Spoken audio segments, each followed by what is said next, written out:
All right, everyone, ladies and gentlemen, welcome back to Devil's Den Hockey. And tonight, the New Jersey Devils took on the Columbus Blue Jackets in what arguably felt like a must-win for the Devils. They're playing a metropolitan rival. They're playing a team that is sniffing at our heels this entire time, that is coming for us, with a Devils team that has been on the receiving end of quite amount of criticism, with a team bearing down on them that is coming for their playoff spot. And what do the Devils do? What do the Devils do? The Devils come out swinging. Devils win 5-2 against the Columbus Blue Jackets. So I know that a lot of people have said, Columbus Blue Jackets, they deserve a playoff spot this year. They had an utter tragedy happen to them in the offseason. And while all of that is good and true, I'm so glad the Devils beat their socks off tonight. So, let's get into this, because every single guy that you could have possibly have wanted to step up in Hamilton's absence, in Siegenthaler's absence, in Hughes' absence, everybody stepped up and played a pivotal role in this win tonight. From the goaltending, to the defense, to the forward depth, everyone came out tonight and made sure that we were able to win 5-3 in regulation nonetheless. So no extra point for the Columbus Blue Jackets. Devils win 5-3. So let's jump right into this immediately, because right from the get-go, first period, puck drops, and the Devils are flying, and they look like the team that we all loved to watch pre-Christmas break. This is the Devils that we all love to see. They're fast. They're getting pucks on net. They're playing with intensity. We love to see it.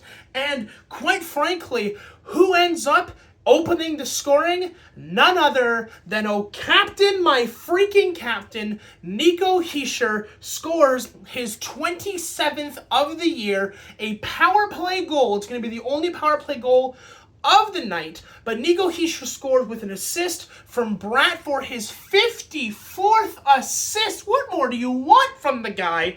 And Luke Hughes getting his 25th assist of the year. Luke Hughes with his 25th assist. And that's not all that these guys are going to get throughout the night, because Bratt's going to come out swinging later on, and so is Luke Hughes. So, Devils are up 1-0. And what comes next? Do they take their foot off the gas? Do they hit the brakes? Do they sort of go, okay, we have a 1-goal lead, now let's just sit on this for the rest of the game? Absolutely not. The Devils come out and continue to pummel the Columbus Blue Jackets. Because who gets a second goal? Paul freaking Cotter, who has been silent for so long, who has not been back to his regular scoring self since it feels like the first 20 games of the year. And it feels almost poetic that Cotter gets all these goals in the first 20 games of the season, and now with 20 games remaining, Paul Cotter scores. It's an unassisted goal, and the Devils are up 2-0. And again, the Devils continue the assault. Columbus gets it cleared. We're back down their throats. It reminds me of the Florida Panthers from last year, and the fun doesn't stop there. And we're still in the first period. End of the first period, who gets a goal but Jesper freaking Bratt? Jesper Bratt gets his 18th goal of the year, breaking his drought, his silence in scoring. He gets all these assists thanks to Jack Hughes and other guys, and he finally lights the lamp for his 18th of the year, and he's assisted by the new addition, thank you Fitzgerald, I am going to say it, Cody freaking Glass. Cody gets his 12th assist of the year, and the Devils are up 3-0 in the game. And I go, holy shit.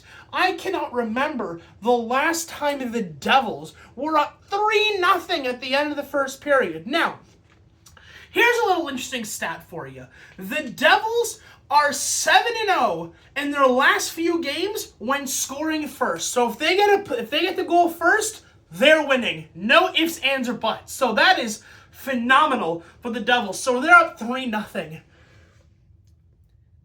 And then the second period starts. Now, the second period, to be clear, I wasn't second period was bad, but Columbus responded, and the Devils were like, okay, maybe we pissed them off too much. Maybe let's just back away a little bit. And Columbus ended up scoring 2 back-to-back goals, and the game is 3-2. And I'm sitting here going, oh God, please, God, please don't let them do this.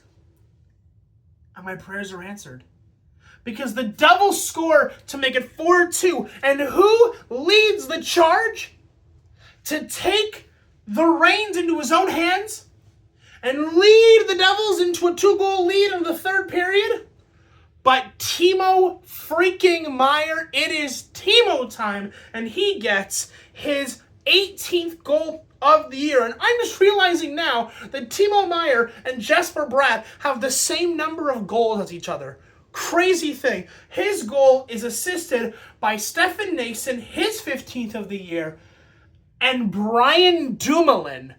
New addition, by the way, if everyone remembers, Brian Dumoulin, and he gets his 15th assist of the year. So Dumoulin and Glass, both new additions to the team, are getting points in their second game with the Devils, each respectively. But the fun doesn't stop there. We go into the third period. It's 4-2 Devils. And the Devils go, why not add one more? Why not go for that 3-goal advantage again? And they go ahead and do it.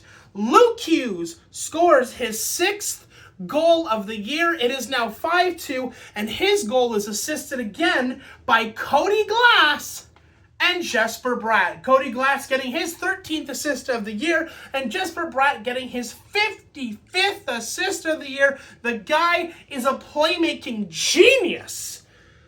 Columbus does end up scoring a really weird goal from behind the net, kind of on the side where the puck jumps up and just hits Markstrom over the shoulder. But honestly, who gives a damn? Devils win 5-3. It might as well have been 5-2. Devils win 5-3 to end it in regulation. Now, you have all of these injuries. The Devils have Hamilton out, and Siegenthaler out, and Hughes out, and they've been struggling, they've been sliding, they're fighting for their lives, and every single guy who you could have asked to step up tonight, stepped up. So let's go through that really quickly. Need Nico Hischier to step up? He gets a goal. Need Jesper Bratt to step up? He gets a goal and 2 assists. It's his 7th game. It is his 7th 3-point night of the year. You need the defense to step up? Well, don't you worry, because Luke Hughes gets a goal and an assist. Paul Cotter, who hasn't seen a whole lot of action, hasn't seen a whole lot of scoring, he gets a goal. Cody Glass, he got 2 assists. Brand new guy, comes into the lineup and shows, hey, I want to be here. Hey, I can contribute to this freaking team. And he does. He gets 2 assists. Brian Dumoulin, he kind of screws up on the first or second goal for Columbus, but he comes back and he gets the assist on the Timo Meier goal. Stefan Nason, who I feel like has been silent since his power play antics throughout the beginning of the year, he gets an assist. Every single guy you could have wanted to step up, from new additions to old, stepped up tonight. And I'm going to quote the Dark Knight for a second. It's not about the goals. It's not about the assists. It's about sending a message. And that message is, we will not go quietly into the night. We will not go quietly into the darkness. We will not let them catch up. We will sit here and we will hold the freaking line until we are dragged kicking and screaming into the playoffs. Our first round matchup is going to be against Carolina, and if they play the rest of the year, if they play like they did tonight, for the rest of the year and into the first round of the playoffs, sky's the limit. Because they played great. They played great tonight. No Jack Hughes? No problem. No Dougie Hamilton? No problem. No Jonas Siegenthaler? No problem. Every single person stepped up. What more do I need to say? On that note, guys, I'm going to wrap it up here, and I will see you for the next game when we take on the Edmonton Oilers. Take it easy, guys, and I will see you in the next one. Adios.